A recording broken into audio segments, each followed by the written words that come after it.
광고로 예배 시작하겠습니다. 하이츠 교회 신 여러분 예수의 이름으로 환영합니다. 매주 수요일 11시 목주에 이끄는 사람 진행되고 있습니다.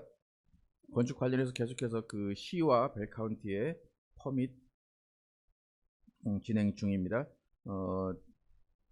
아키텍처가 이제 그 플랜을 바꾸고 있고 이번 주 안에 한번 또 도면을 리뷰하고 그 다음에 서밋을 할 것 같습니다. 그리고 그 시 벨 카운티에 넣는 그 septic도 지금 리뷰를 다시 하고 수정을 하라고 해서 하고 있습니다. 그래서 제너럴 컨트랙터가 일을 하고 있는데 이번 주 중에 될지 한번 기대해 보도록 하겠습니다. 네, 온라인 헌금 페이스북 펀드레이즈를 통해서 연결이 됩니다. 퀴즈 교리문답 76번부터 78번까지 문답하도록 하겠습니다. 제7계명 무엇인가? 시작. 제7계명은 간음하지 말지니라 이라. 77번 제7계명은 무엇을 요구하는가? 시작. 제7계명은 우리 자신과 순결을 마음과 말과 행동으로 보존할 것을 요구한다. 78번 제7계명은 무엇을 금하는가? 시작. 제7계명은 모든 음란한 생각과 말과 행동을 금한다. 예, 간음하지 말지니라에 대한 계명에 대한 여러 가지 내용들입니다. 기도 제목 보시고 함께 계속해서 기도해 주시고 특별히 건축의 퍼밋 착공을 위해서 계속해서 기도해 주시기 바랍니다. 예, 함께 일어나셔서 찬양하시면서 예배 시작하겠습니다.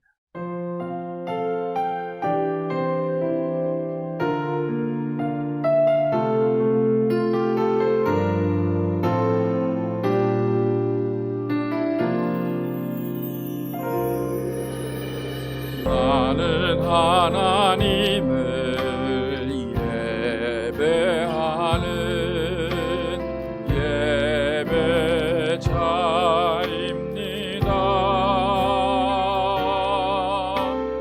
내가 서 있는 곳 어디서나 하나님을 예배합니다.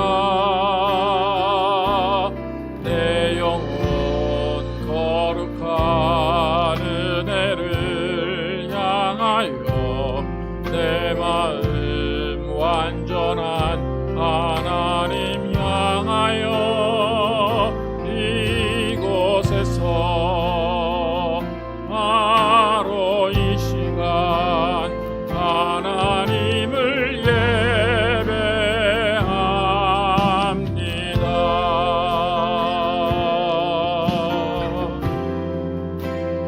나는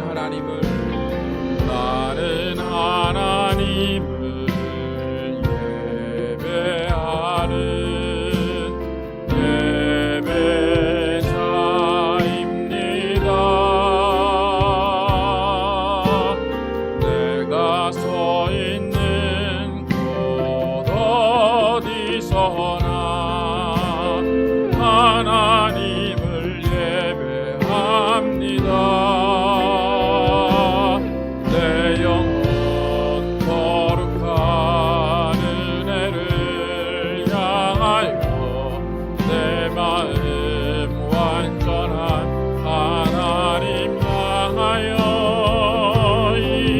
이곳에서 바로 이 시간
아버지 감사합니다. 오늘 거룩한 주일 주셔서 우리 함께 모여서 주님을 찬양하게 하시고 하나님의 이름이 얼마나 높은지를 또 하나님의 사랑이 얼마나 깊은지를 느끼며 하나님께 예배하게 하심을 감사합니다.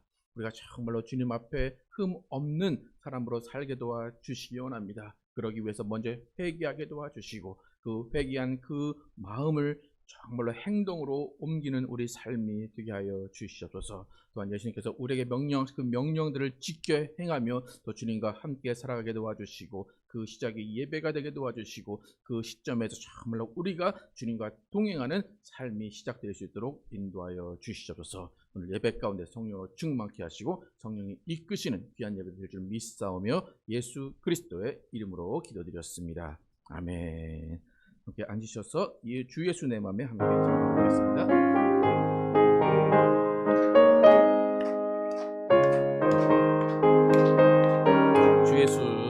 주 예수 내 맘에 들어와 계신 후 변하여 새 사람 되고 내가 늘 바라던 참빛을 찾음도 주 예수 내 맘에 오심 주 예수 내 맘에 오심 주 예수 내 맘에 오심 물밀듯 내 맘에 기쁨이 넘치는 주 예수 내 맘에 오심 주 예수 내 맘에 들어와 계신 후 망령된 행실을 끊고 머리털보다도 더 많던 내 죄가 눈보다 더 희어졌네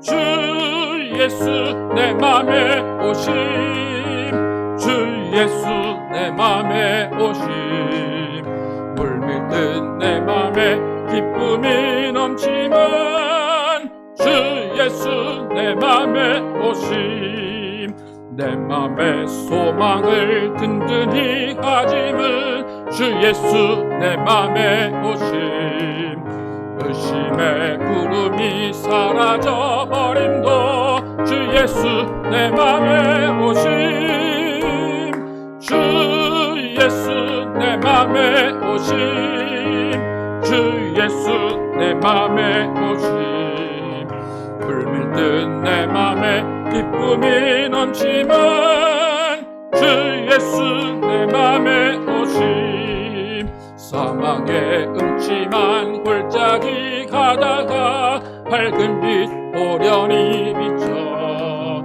저 멀리 하늘 문 환하게 보임도 주 예수 내 맘에 오심 주 예수 내 맘에 오심 주 예수 내 맘에 오심 물밀듯 내 맘에 기쁨이 넘치는 주 예수 내 맘에 내가 저 천성에 올라가 살기는 주 예수 내 맘에 오심 천성에 올라가 주님을 뵈리니 그 기쁨 이길 데 없네 주 예수 내 맘에 오심 주 예수 내 맘에 오심 물밀듯 내 맘에 기쁨이 넘치는 주 예수 내 맘에 오심. 아멘. 예수가 우리를 부른 소리 함께 진행하겠습니다.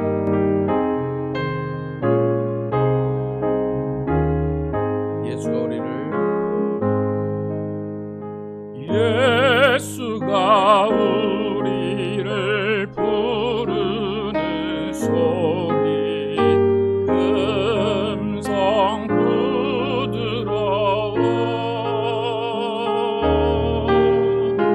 눈앞에 나와서 사면을 보며 우리를 기다리네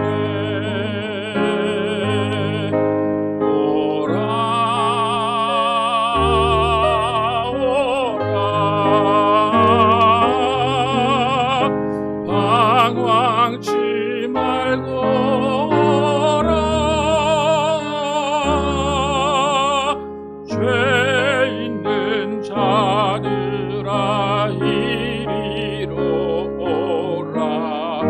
주 예수 앞에 오라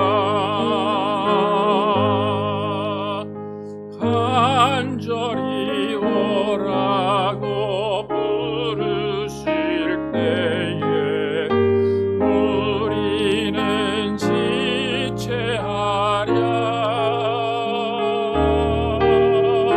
주님의 은혜를 외아리 받고 못 들은 채 하려나 오라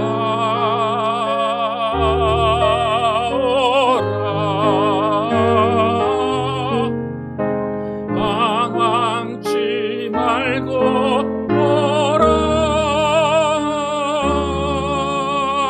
죄 있는 자들아 이리로 오라 주 예수 앞에 오라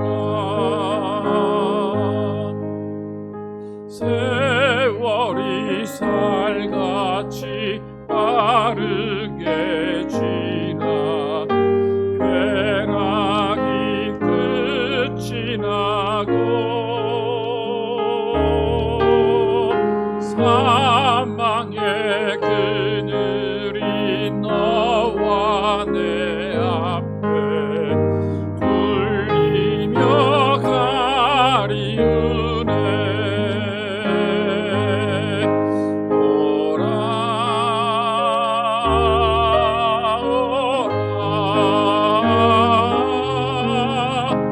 방황치 말고 오라 죄 있는 자들아 이리로 오라 주 예수 앞에 오라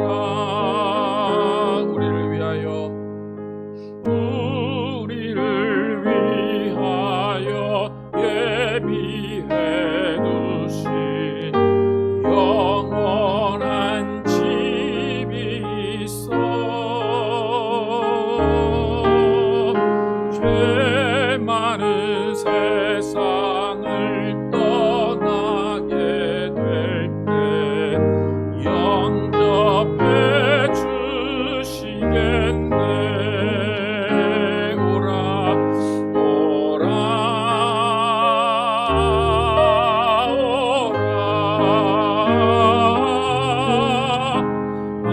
방황치 말고 오라 죄 있는 자들아 이리로 오라 주 예수 앞에 오라 네, 신우 집사님 대표 기도해 주시겠습니다.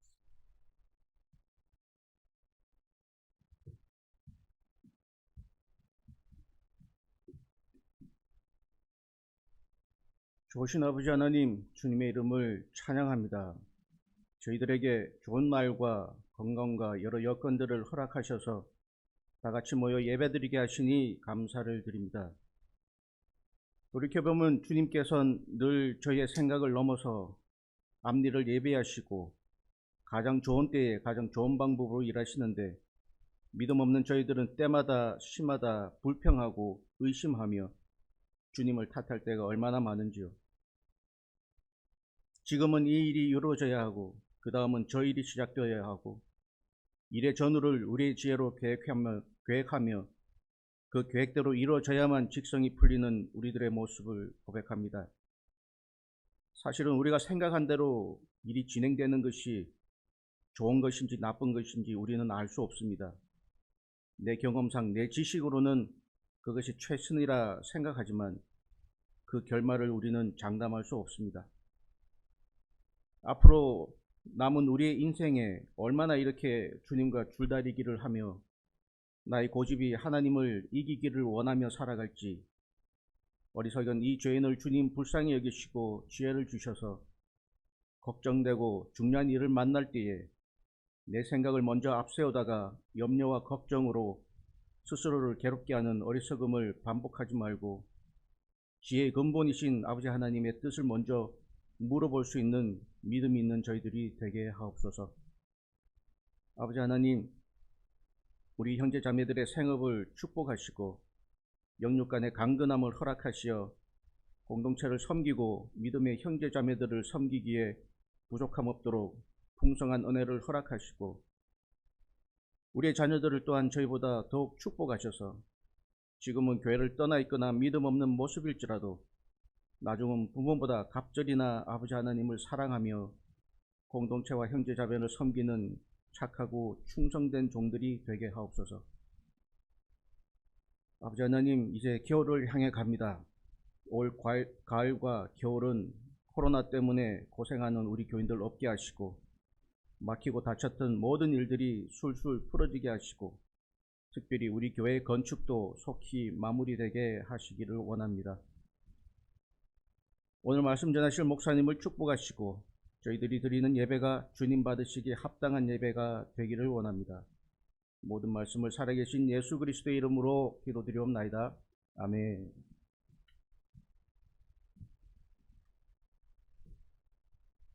하나님의 크신 사랑 찬양하시면서 준비하신 예물 드리시겠습니다.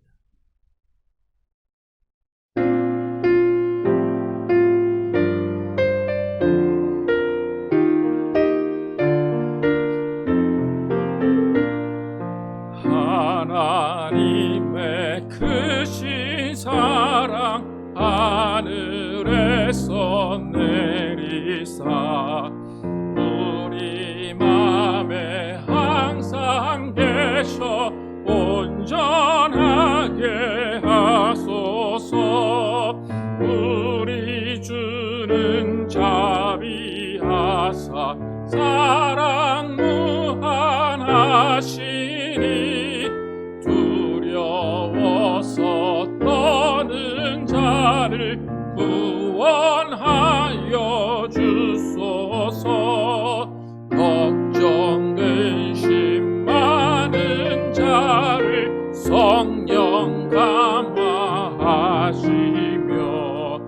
복과 은혜 사랑받아 평안하게 하소서. 처음과 끝이 되신 주님 항상 인도하셔서 마음이 유혹받는 것을 속히 끊게 하소서. 전능하신 아버지여 주의 능력 주시고 우리 맘에 임하셔서 떠나가지 마소서. 주께 영광 항상 돌려 천사처럼 섬기며 주의 사랑 영토록 찬송하게 하소서. 우리들이 거듭나서 의미 없게 하시고 주의 뜻인 구원받아 온전하게 하소서. 영광에서 영광으로 천국까지 이르러 크신 사랑 감격하여 경배하게 하소서. 아멘.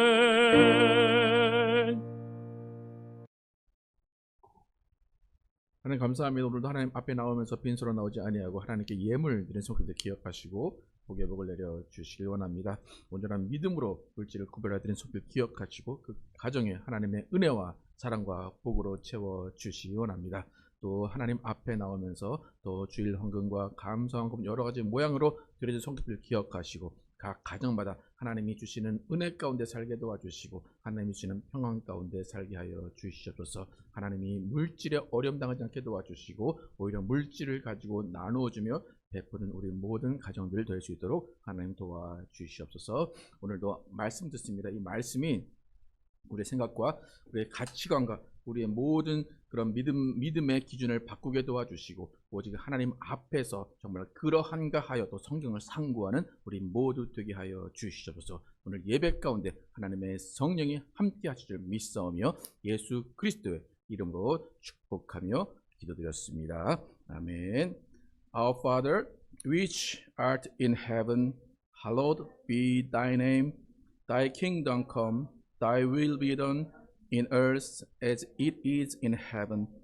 Give us this day our daily bread, and forgive us our debts, as we forgive our debtors. And lead us not into temptation, but deliver us from evil. For thine is the kingdom, and the power, and the glory, forever and ever. Amen. 오늘 주신 말씀 사도행전 9장 36절에서 10장 6절입니다. 사도행전 9장 36절에서 10장 6절 말씀입니다. 제가 먼저 읽고 교독하도록 하겠습니다. 욥바에 다비다라 하는 여제자가 있으니 그 이름을 번역하면 도르가라. 선행과 구제하는 일이 심히 많더니 룻다가 욥바에서 가까운지라 제자들이 베드로가 거기 있음을 듣고 두 사람을 보내어 지치 말고 와달라 하고 간청하여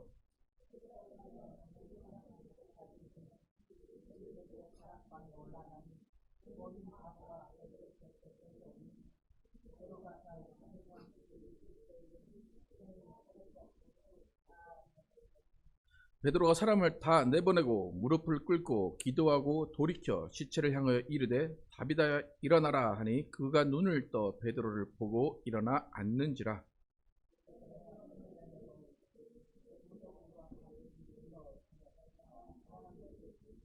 온 욥바 사람이 알고 많은 사람이 주를 믿더라.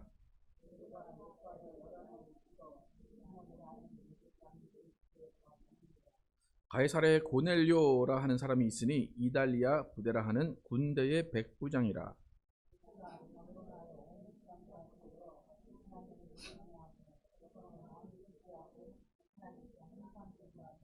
하루는 제 9시쯤 되어 환상 중에 밝히 봄에 하나님의 사자가 들어와 이르되 고넬료야 하니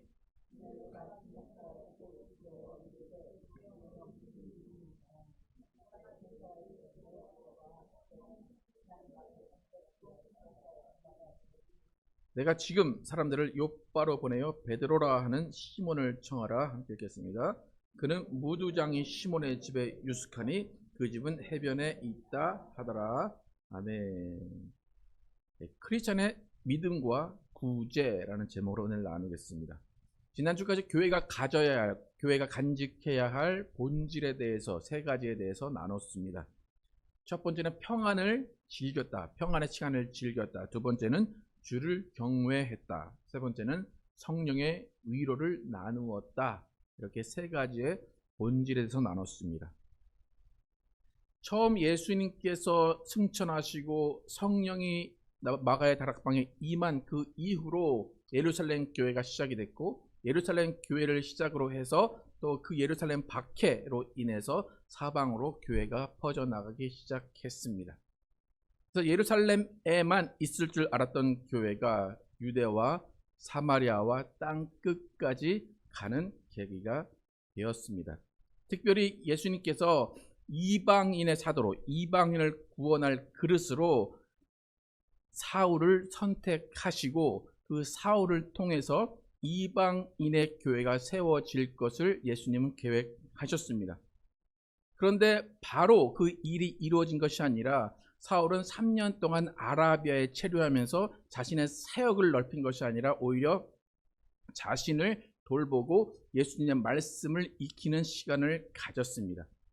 그 사울이 3년 동안 아라비아에 있는 그 기간 동안에도 이스라엘 근방, 유대와 사마리아 지방 근방에서 교회들은 계속해서 성장했고 교회들은 건강하게 세워졌습니다. 이렇게 이스라엘 근방에 세워진 초대교회들은 사울의 영향력이 아직 미치지 않았기 때문에 그 교회의 핵심 멤버들은 여전히 흩어진 유대인들이었습니다. 그러니까 그 초대교회 안에는 유대교인 사람들, 유대인만 있는 것입니다. 그러니까 유대교였던 사람 중에 예수를 믿는, 그래서 어떻게 얘기하냐면 나사렛파 유대인 이렇게 얘기합니다. 예수님은 나사렛 동네에서 나셨기 때문에 나사렛파 유대인으로 지칭이 된 유대교회가 계속해서 운영이 되었던 겁니다. 이렇게 나사렛파 유대인의 특징은 뭐냐면 정통 유대교에서는 빠져나온 거죠. 정통 유대교는 예수를 인정하지 않는데, 예수를 메시아로 인정하지 않는데, 나사렛파 유대인들은 예수를 메시아로 인정하기 때문에 어떻게 보면 유대교에서 벗어난 사람들입니다. 유대교 입장에서는 배반자들입니다. 그럼에도 불구하고 여전히 유대인이기 때문에 그들의 마음 가운데는 하나님이 우리를 선택하셨다, 선민이다, 우리만 하나님을 믿을 수 있다라는 마음이 계속해서 있습니다. 그러니까 유대인들 안에서, 유대교 안에서는 소외받은 사람들, 박해받은 사람들입니다. 그런데도 불구하고 이방인과는 절대 교제하면 안 되고 이방인과는 복음을 나누면 안 되는 그런, 이쪽에도 끼지 못하고 저쪽에도 가지 못하는 애매한 입장에 있는 사람들이 나사렛파 유대인들입니다. 그러니까 나사렛파 유대인들은 더 이상 유대교가 아닙니다. 왜냐하면 예수를 믿고 예수를 따르기 때문에 유대교가 아닙니다. 그런데도 불구하고 그들의 생활과 그들의 교회의 모습, 그들이 하나님을 섬기는 모습, 예수님을 섬기는 모습은 여전히 유대교의 모습입니다. 그 예를 들어보면 여전히 제자들, 그리고 예수님을 따라 사는 그 사도들은 유대교의 기도 시간을 지키며 제3시, 제6시, 제9시 시간을 지키면서 기도를 했습니다. 또 유대교가 정한 정결한 음식법을 따랐습니다. 또 어디서 모였겠습니까? 회당에서 모였습니다. 그러니까 당연히 쉬는 날도 안식일이었습니다. 그러니까 모이는 날은 안식이었습니다. 떡을 떼는 주일은 안식일 후에, 예배 후에 모여서 떡을 뗀 것이 주일의 유래가 됩니다. 그럼 나사렛파 유대인들, 이 사람들은 기독교입니까? 유대교입니까? 어떻게 정의를 해야 될 것 같습니까? 유대교입니까? 기독교입니까? 어디에 가깝습니까? 모든 것을 누가 겉에서 보면 누가 유대교에 가깝죠. 어느 누가 봐도 유대교라 그럴 거예요. 그런데 그 사람들은 야, 너 유대교잖아, 뭐라고 그럴 겁니까? 아니요, 우린 유대교 아닙니다. 우리는 크리스찬, 기독교입니다 라고 말을 합니다. 그러니까 뭔가 앞뒤가 안 맞고 언행이 일치하지 않는 그런 듯한 모습을 보였습니다. 그러니까 자신들이 유대교의 사상을 따르지 않는다고는 하지만 유대교라는 것 자체가 생활 자체였고 법 자체였기 때문에 모든 틀은 유대교 안에 있으면서 예수의 도만 따른다, 그렇게 이야기를 하는 겁니다. 이렇게 그들이 유대교의 틀을 벗어날 수 없었던 가장 큰 이유는 뭐냐면 기독교의 창시자인 예수님께서 너희는 유대교가 이러니까 이것에 벗어나서 이렇게 해라 라고 알려주신 게 하나도 없어요. 그냥 내가 성령을 보내줄게, 너희와 항상 함께 있겠다, 그리고 쑥 올라가셨는데 교회는 시작됐어요.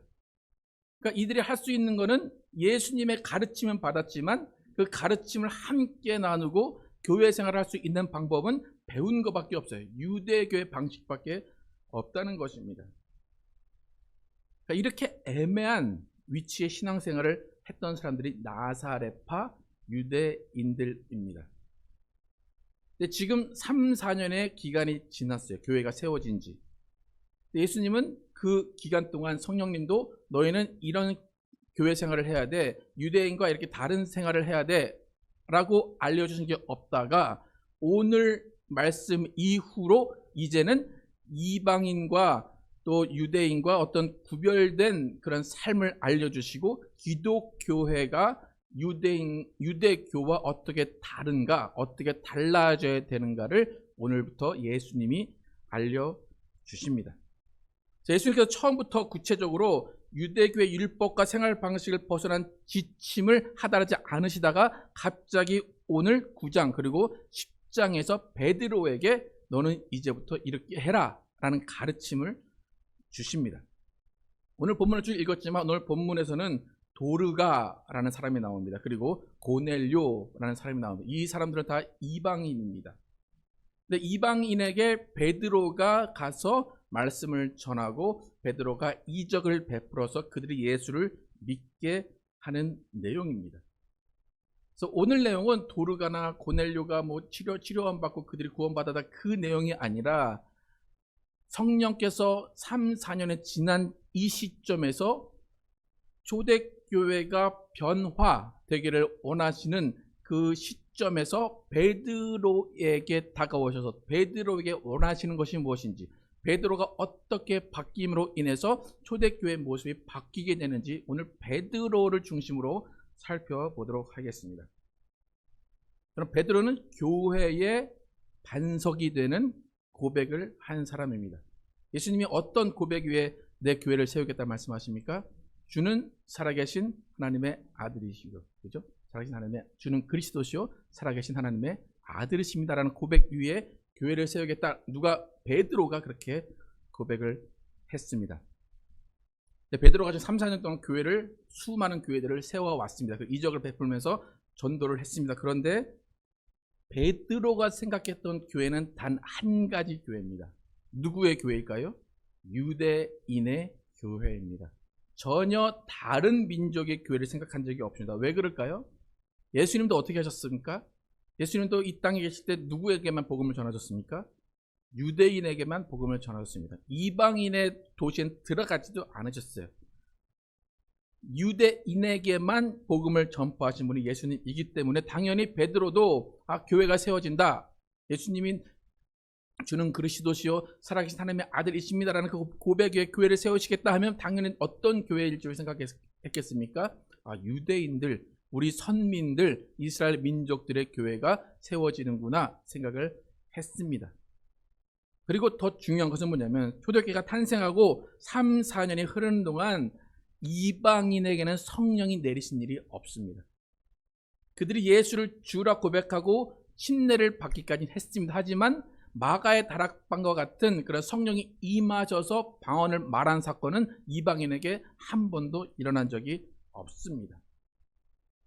그런데 이제 요빠라고 하는 도시, 오늘 사진에 보면 여기가 요빠인데, 요빠라고 하는 도시를 시점으로 해서 이제부터 이방인의 선교, 이방인을 위한 교회가 하나씩 늘어나기 시작합니다.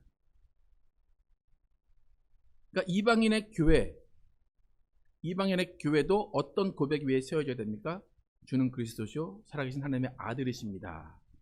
그러니까 이방인의 교회가 세워지기 위해서 이제 요빠라는 도시에서 시작이 되는데, 베드로를 처음 다시 예수님이 부르시고 성령께서 그에게 나타나셔서 그의 생각과 교회의 가치관을 바꾸시는 이유는 베드로가 만든 그 고백 위에 교회가 세워져야 되기 때문에 유대인인 베드로부터 생각이 바뀌어야 되고, 그 교회의 시작을 명한 그 베드로부터 생각이 바뀌어야 되기 때문에 오늘 본문의 주인공은 베드로고, 베드로의 생각이 어떻게 바뀌고 베드로의 믿음, 베드로의 교회의 가치관이 어떠해야 되는가를 우리가 살펴보도록 하겠습니다.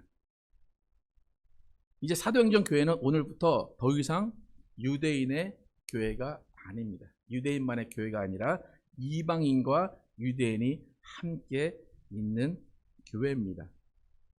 그래서 베드로도 이제 쭉 돌아다니면서 자신과 관련돼 있는 사람들, 교회에 있던, 예루살렘 교회에 있던 사람들을 찾아서 방문을 한 적이 많은데, 이 베드로는 요빠에 와서 자기가 알지 못하는 사람들을 만나게 됩니다.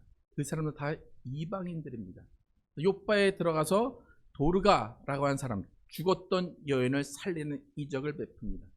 죽었던 사람이 살아나는 이 이적은 우리의 상상으로, 우리의 능력으로 일어날 수 없는 일이기 때문에 바라던 일이 이루어졌고 보이지 않는 것들이 증거로 나타난 것입니다. 오늘 본문에 어떤 일이 나타났는지 한번 사도행전 9장 41절 42절 보겠습니다. 시작. 베드로가 손을 내밀어 일으키고 성도들과 과부들을 불러들여 그가 살아난 것을 보이니 온 요파 사람이 알고 많은 사람이 주를 믿더라. 도르가 여인이 죽었다가 살아나는 모습을 보고 요파 사람이 다 알았고 많은 사람이 주를 믿었다. 요파 지역에도 분명히 유대인들이 많았겠지만 그 유대인 외에도 이방인들이 이 많은 소식을 알고 많은 사람이 누구를 믿었다고 말합니까? 주를 믿더라. 그 사도행전에서 말하는 그 주는 누구일까요? 여러분 예수님이라고 분명히 생각이 드시죠? 네. 이 주는 여호와라고 부르는, 유대인들이 여호와라고 부르는 하나님은 아닌 것처럼 생각이 드시죠? 그죠? 그 주는 분명히 예수님이라는 것을 아실 겁니다. 그러니까 이방인인 우리들은 여호와 하나님이라는 이름을 믿는 것이 아니라 누구의 이름을 믿습니까? 예수의 이름을 믿습니다. 우린 누구의 이름을 부르면 구원을 받습니까? 예수의 이름을 부르면 구원을 받습니다. 근데 어떤 분들은 구약을 딱 보면 구약이 더 두껍고 하니까 구약이 더 권위 있다 생각하시는 분들도 있어요. 어떤 분들은 구약이 더 거룩하고 신약은 조금 좀 덜 거룩한 것처럼 말씀하시는 분들도 있어요. 또 구약에는 기도 시간이 정해져 있고 예배 형식이 거창하게 되어 있고 절차들이 딱딱딱 정해져 있기 때문에 이게 기독교의 원조다라고 하시는 분들도 있어요. 그리고 기도할 때 어떤 분들은 여호와여 여호와여 부르시는 분들도 있어요. 그죠? 네. 들어보셨죠? 여호와여 여호와 하나님. 네. 그죠? 근데 분명히 예수님도 있는데 여호와를 찾는 분들이 계십니다. 네. 엄밀히 말하자면 틀린 건 아닙니다. 하지만 엄밀히 말하자면 여호와는 유대교가 찾는 하나님이고 우리는 예수님을 통하여서 아버지를 찾는 겁니다. 예수님 뭐라고 그러셨어요? 나를 통하지 않고는 아버지께로 갈 자가 아무도 없다. 그러니까 예수라는 존재를 통해서 우리는 아버지께로 가는 것, 그것이 기독교회의 믿음입니다. 당연한 이야기인 것 같지만 기독교의 시작은 뭐냐면 주는 그리스도시요 살아계신 하나님의 아들이십니다라는 예수를 믿는 믿음이 기독교의 시작입니다. 이 고백을 베드로가 가장 먼저 했기 때문에 베드로가 이 사상을 가지고 교회를 다시 세우고 이방인에게 가서 이것을 전해주어야 하는 그런 어떤 사명이 있습니다. 그러니까 바울을 선택을 하셨어요. 하지만 바울을 선택했을 때는 예수님이 교회 반석, 그 고백의 교회 반석이 되게 할 것이다라는 그게 없기 때문에 베드로가 어떻게 보면 원조라고 해야 되나요? 그렇기 때문에 베드로가 이방인에게 교회를 가르쳐주고 이것이 교회다라는 정의를 내려주는 것이 가장 정통의 방법입니다. 근데 지금 베드로의 문제가 뭡니까? 복음을 전하고 교회를 이루는 구성원은 오직 유대인이어야 한다라는 것이 베드로의 가치관입니다. 만약에 베드로가 이 생각을 계속 가지고 있었다 그러면 우리는 예수를 믿을 수 있습니까? 없습니까? 없습니다. 우리는 예수교, 기독교인이 될 수가 없습니다. 베드로가 살고 있는 이 시대는 온 교회가 유대교 출신이기 때문에 구약의 내용들을 다 따라 살고 있습니다. 그렇기 때문에 나사렛파 유대인들은 구약의 말씀 플러스 예수님의 말씀을 함께 듣고 살아갑니다. 여러분, 구약을 가지고 믿는 유대교인들 그리고 나사렛파 유대인들 이 둘의 믿음이 동일할까요? 다를까요? 유대교인들 그리고 예수님의 말씀을 첨가해서 구약 플러스 예수님의 말씀을 믿는 나사렛파 유대인들, 이 둘의 믿음이 같을까요? 다를까요? 다를 수밖에 없죠. 그죠? 근데 구약이라는 시작은 똑같습니다. 근데 결국에 끝에 가서 달라지는 거는 예수님의 말씀이 있기 때문에 달라집니다. 시작은 같지만 끝은 다르다. 시작은 같지만 끝은 다르다. 두 글자 한자로 어떻게 됩니까? 시작은 같지만 끝은 다르다. 한자 어려운 단어죠. 한자 두 글자로 뭡니까? 이단입니다. 시작은 같지만 끝은 다르다. 그래서 유대교에서 예수를 뭐라고 불렀습니까? 이단의 괴수다. 그죠? 시작은 같아요. 시작은 뭘로 같아요? 구약으로 같아요. 그냥 끝은 뭐예요? 예수로 끝나니까 얘는 이단이야 라고 하는 것입니다. 한국에 많은 이단들이 있어요. 한국에 많은 이단들 저희와 똑같은 성경을 똑같이 읽습니다. 똑같이 예수를 부르고 성령을 이야기하고 하나님 아버지를 부르짖습니다. 하지만 결국 끝에 가서는 우리는 예수님만 남는데 그들은 교주만 남습니다. 그게 이단의 정의입니다. 그러니까 초대 기독교회, 나사렛파 유대인들이 이끌어간 초대 기독교회와 유대교의 가장 큰 차이점은 마지막에 예수라는 존재가 하나님의 아들, 그리스도, 메시아냐라는 것에서 달라집니다. 그러니까 초대교회와 유대교회는 99%는 동일합니다. 그래서 단 1% 예수님을 메시아로 인정하느냐 안 하느냐만 달라집니다. 그러니까 99%는 동일한데 1%만 차이가 납니다. 그런데 그 1%를 우리는 뭐라고 부르냐면 믿음이라고 부릅니다. 다 똑같은데 1%의 믿음에 따라서 완전히 다른 교회가 되어버리는 것입니다. 그러니까 그 나사렛파 유대인들 누가 봐도 유대인입니다. 어떤 행동을 하든지 다 유대인과 똑같은 행동을 합니다. 그런데 단 1%의 믿음, 예수 그리스도가 주다, 예수 그리스도가 하나님의 아들이다 라는 그 믿음 1% 때문에 완전히 갈라지게 됩니다.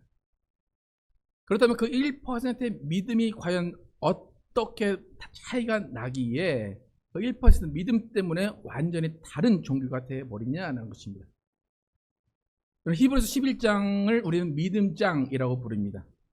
히브리서 11장에 여러분 믿음이라는 말을 많이 이제 외우고 계실 텐데 히브리서 11장에서 믿음에 관한 정의가 어떤지 두 구절 함께 읽어보겠습니다. 1절과 6절 읽겠습니다. 시작. 믿음은 바라는 것들의 실상이요 보이지 않는 것들의 증거니 믿음이 없이는 하나님을 기쁘시게 하지 못하나니 하나님께 나아가는 자는 반드시 그가 계신 것과 또한 그가 자기를 찾는 자들에게 상 주시는 이심을 믿어야 할지니라. 너무나 간단합니다. 기독교의 믿음은 하나님이 살아계신 걸 믿고 하나님이 상 주시는 분을 믿는 것, 그것이 믿음입니다.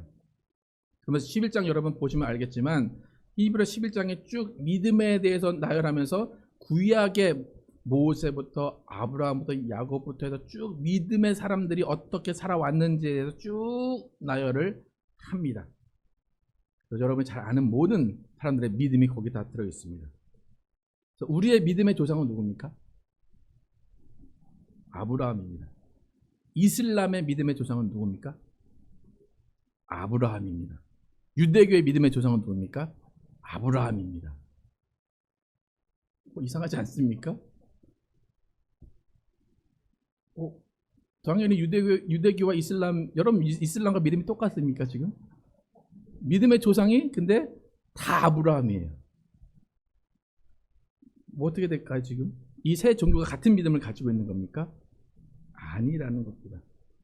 그럼 11장은 분명히 믿음에 대해서 이야기하고 있습니다. 우리도 그 믿음을 가지라고 분명히 이야기합니다. 그런데 이 11장에 가르쳐 주려고 하는 믿음은 그들이 구약에 믿었던 그 믿음 그대로 살아라 그게 아니에요. 그들은 그의 삶 가운데 그렇게 하나님이 정말 살아계심을 믿었고 하나님이 상 주시는 분을 믿고 그렇게 살았어. 그런데 그게 끝이 아니라는 겁니다. 끝이 다르다는 것을 이야기하는 게 히브리서 11장의 이야기입니다. 히브리서 11장 마지막 두 구절 39, 40절 보겠습니다. 시작. 이 사람들은 다 믿음으로 말미암아 증거를 받았으나 약속된 것을 받지 못하였으니 이는 하나님이 우리를 위하여 더 좋은 것을 예비하셨은즉 우리가 아니면 그들로 온전함을 이루지 못하게 하려 하심이라. 우리는 이 믿음을 다 본받아야 된다. 이들은 믿음의 조상이고 선조다. 그런데 마지막 결론은 뭡니까? 이들의 믿음은 온전하지 않다는 거예요. 이들의 믿음은 누구로 온전하게 된다는 거예요? 우리를 통해서. 우리가 아니면 그들로 온전함을 이루게 하지 못해. 와, 그렇게 믿음의 조상인 아브라함조차도 히브리서 마지막 11장 마지막 구절에서 그 사람들은 온전하지 못한 믿음이야 라고 결론이 납니다. 그러니까 우리의 믿음이 구약의 이스라엘이 하나님을 섬겼던 그 믿음, 그렇게 좋은 믿음, 그 믿음으로만 끝나면 안 된다는 겁니다. 그럼 우리가 믿어야 하는 믿음은 어떤 것일까요? 바로 12장 1절 2절에서 결론이 나옵니다. 12장 1절 2절 함께 읽겠습니다. 시작. 이러므로 우리에게 구름같이 둘러싼 허다한 증인들이 있으니 모든 무거운 것과 얽매기 쉬운 죄를 벗어버리고 인내로써 우리 앞에 당한 경주를 하며 믿음의 주요 또 온전케 하시는 이인 예수를 바라보자. 그는 그 앞에 있는 기쁨을 위하여 십자가를 참으사 부끄러움을 개의치 아니하시더니 하나님 보좌 우편에 앉으셨느니라. 믿음의 주인은 누굽니까? 예수입니다. 아브라함이 예수를 알았습니까? 모세가 예수를 알았습니까? 그들은 예수를 알지 못했어요. 그렇기 때문에 그들은 하나님이 사랑하시고 하나님이 선택하신 민족이긴 하지만 그들의 믿음이 온전한 믿음이 아니라는 것입니다. 오히려 우리가 예수를 바라보고 믿음의 주요 온전하게 하시는 예수를 바라보는 우리의 믿음이 완전한 믿음이라는 것입니다. 그러니까 지금 베드로에게 성령께서 나타내셔서 말씀하시려고 하는 것이 이거예요. 베드로, 네가 그렇게 믿음이 좋고 그렇게 너의 고백에 의해서 교회가 세워진다고 했는데 네가 가지고 있는 유대교의 그 선민사상, 유대교인만 교인이다 라고 하는 그 사상으로는 너는 온전한 믿음이 되지 못한다라는 겁니다. 온전한 믿음이 아니기 때문에 예수님의 복음이 전파되지 않는다는 거예요. 유대인에게는 괜찮아요. 하지만 이방인에게는 그 복음이 전해질 수 없다는 겁니다. 오히려 베드로가 그 생각 가지고 가면 오히려 교회를 방해하는 요소만 될 뿐입니다.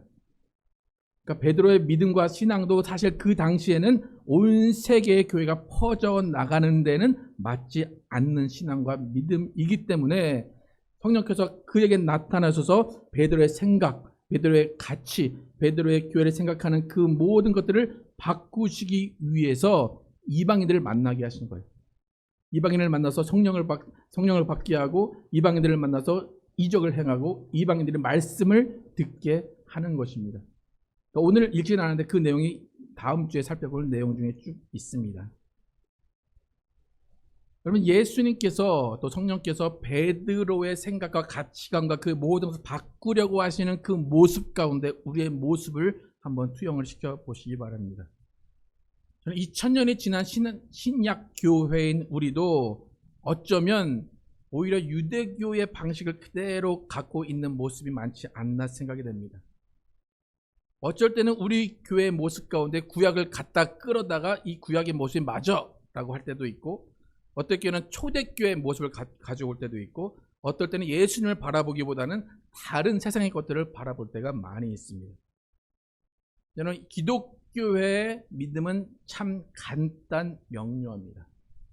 주는 그리스도시요 살아계신 하나님의 아들이십니다. 또 믿음의 주요 온전케 하신 이인 예수만 바라보는 교회가 우리 기독교회입니다. 여러분, 온전히 예수만 바라보는 믿음을 소유하시기를 축복합니다. 성령의 역사를 이끌고 교회의 기초를 세우는 베드로의 가치관을 바꾸시는 예수님이, 성령님이 우리의 가치관도 오직 예수만 바라보도록 바꾸시기를 축복합니다. 여러분, 교회라는 것은 오직 예수님만 드러나야 됩니다. 시작은 어땠는지 잘 모르겠어요. 하지만 끝은 뭐로 끝내야 된다는 것입니까? 예수로 끝내야 됩니다. 처음엔 예수 시작했는데 끝은 이상한 다른 사람이나 내 욕심이나 내 주장이 들어선다면 그것은 기독교의 믿음이 될 수가 없습니다. 오직 기독교의 크리스찬의 삶의 믿음은 오직 예수이심을 기억하시고 정말로 우리가 다른 생각, 다른 기준이 아니라 오직 예수님을 향한 그 기준, 오직 예수만 바라보고 믿음의 주만 바라보는 그 기준으로 교회를 세워가시는 여러분과 제가 되기를 예수의 이름으로 축복합니다. 함께 찬양하시겠습니다. 내가 서 있는 이곳에서 높임을 받으시옵소서.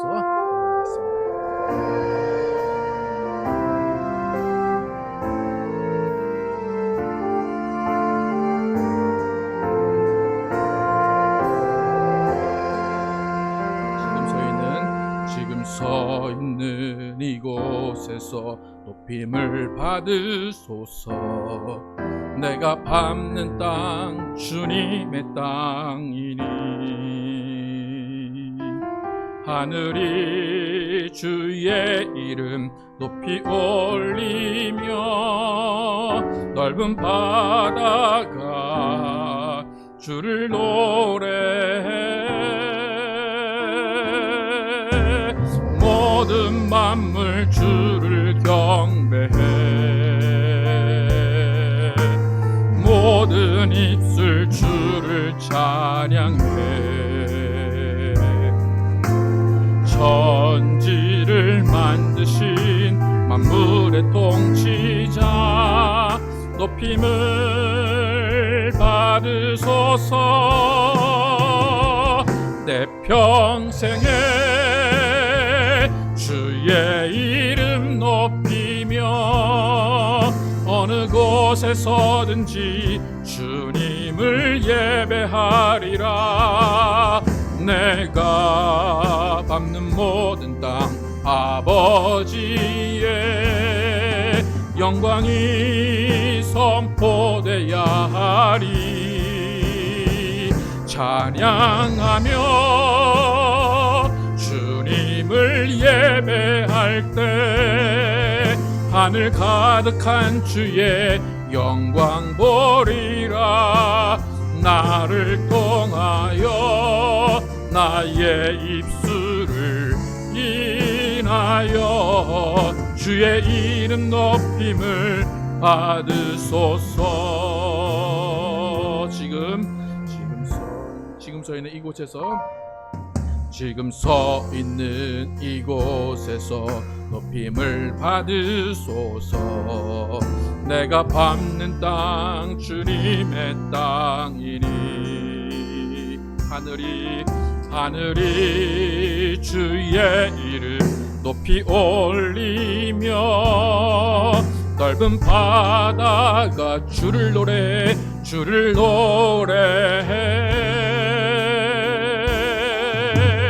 모든 만물 주를 경배해 모든 입술 주를 찬양해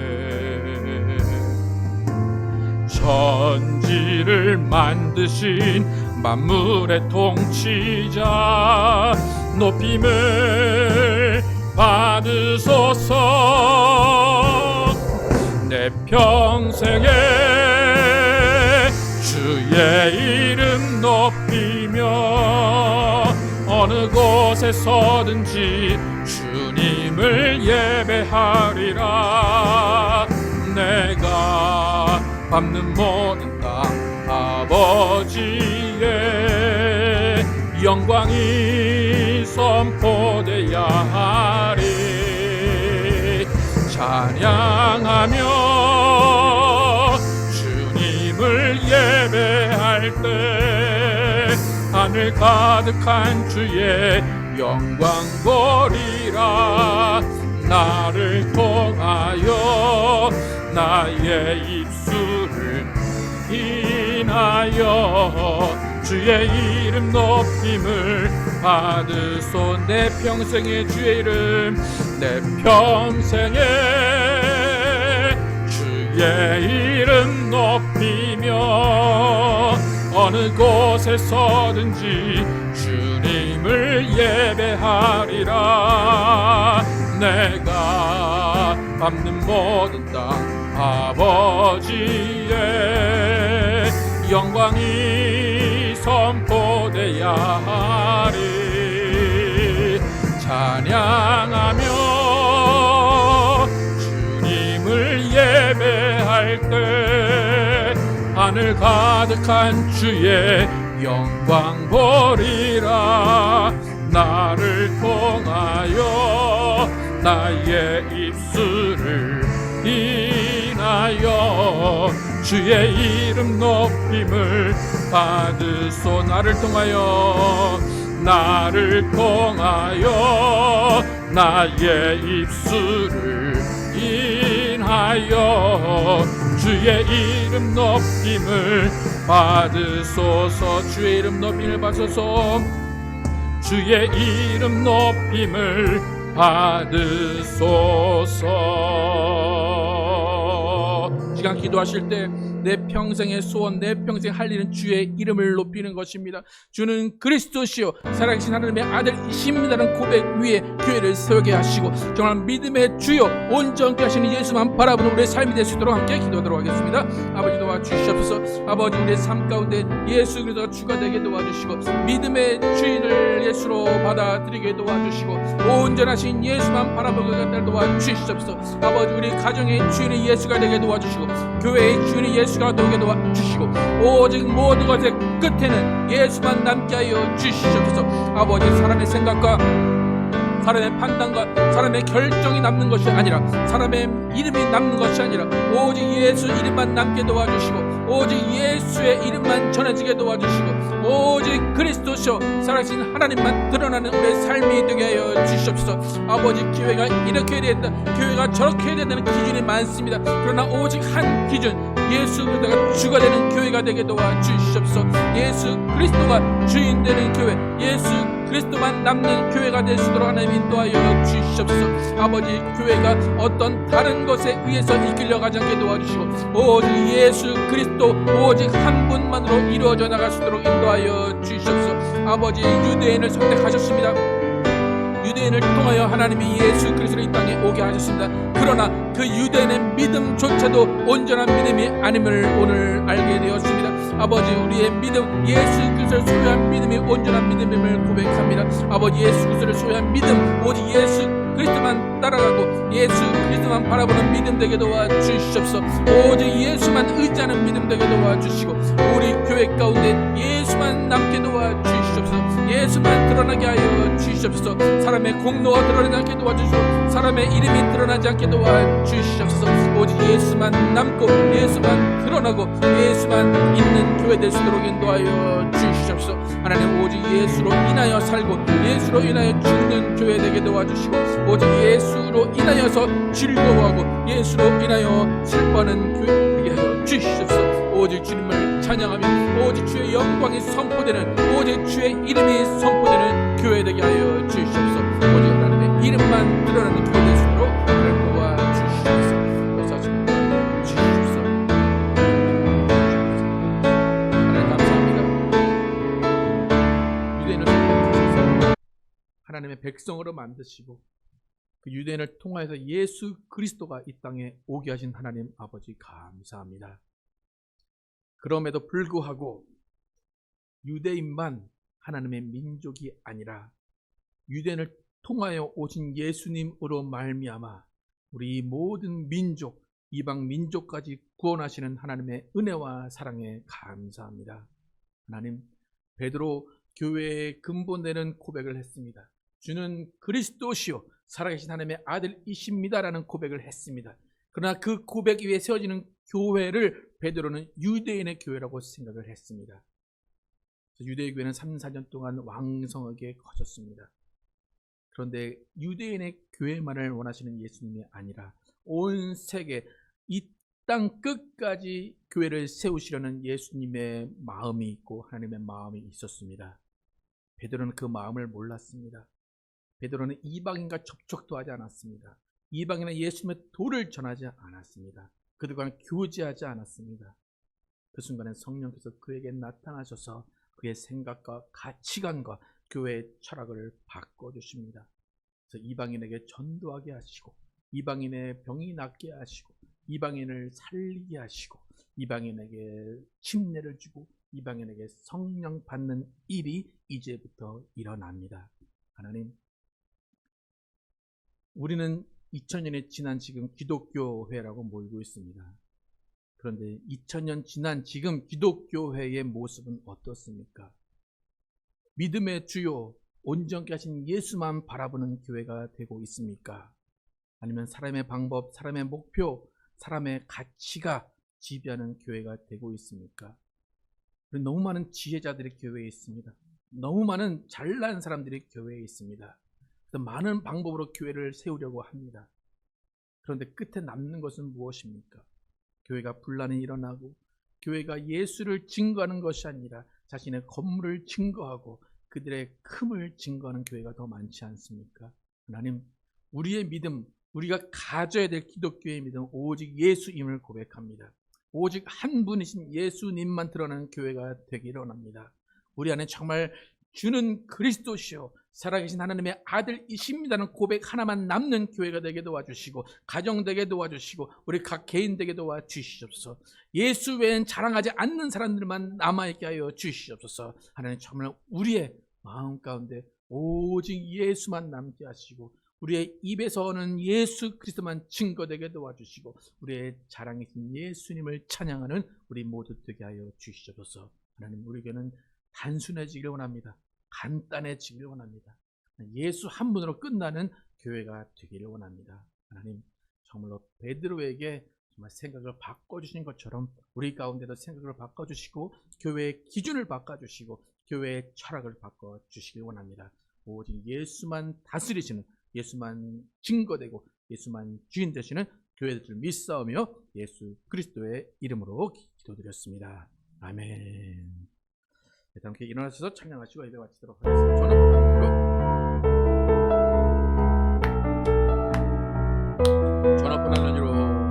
저 높은 하늘 위로 맑은 태양 떠오르듯이 난 주저앉지 않으리. 어떤 어려움에도 주의 길을 선택하리. 빛 가운데로 걸으리. 주님을 크게 보는 믿음 가지고 세상에 나타난 주의 사랑을, 놀라운 주의 사랑을, 주의 꿈을 안고 일어나리라. 선한 능력으로 일어나리라. 이 땅의 부흥과 회복은 바로 나로부터 시작되리. 주의 꿈을 안고 일어나리라. 선한 능력으로 일어나리라. 이 땅의 부흥과 회복은 바로 나로부터 시작되리. 주님을 크게 보는 믿음 가지고 세상에 나타내리라. 놀라운 주의 사랑을, 주의 꿈을 안고 일어나리라. 주의 능력으로 일어나리라. 이 땅의 부흥과 회복은 바로 나로부터 시작되리. 주의 꿈을 안고 일어나리라. 선한 능력으로 일어나리라. 이 땅의 부흥과 회복은 바로 나로부터 시작되리.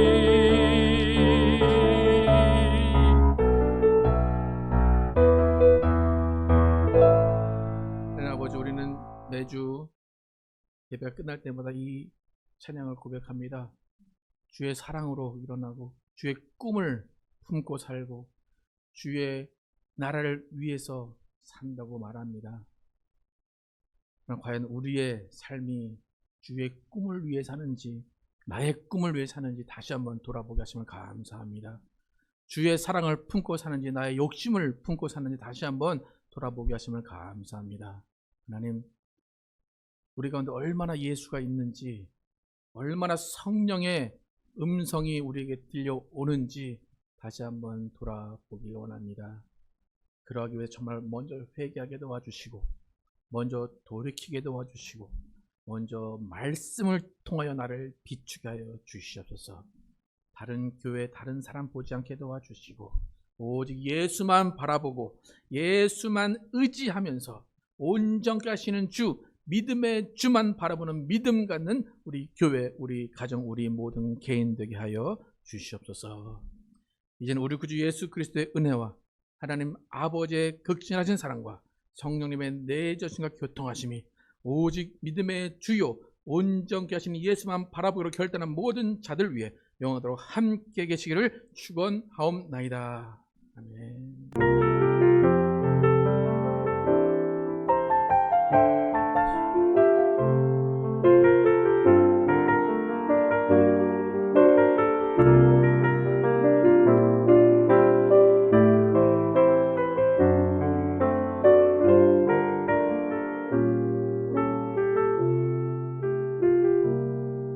우리의 삶의 고백을 찬양합니다. 하나님의 꿈이 나의 비전이 되고 예수님의 성품이 나의 인격이 되고 성령님의 권능이 나의 능력이 되길 원하고 바라고 기도합니다.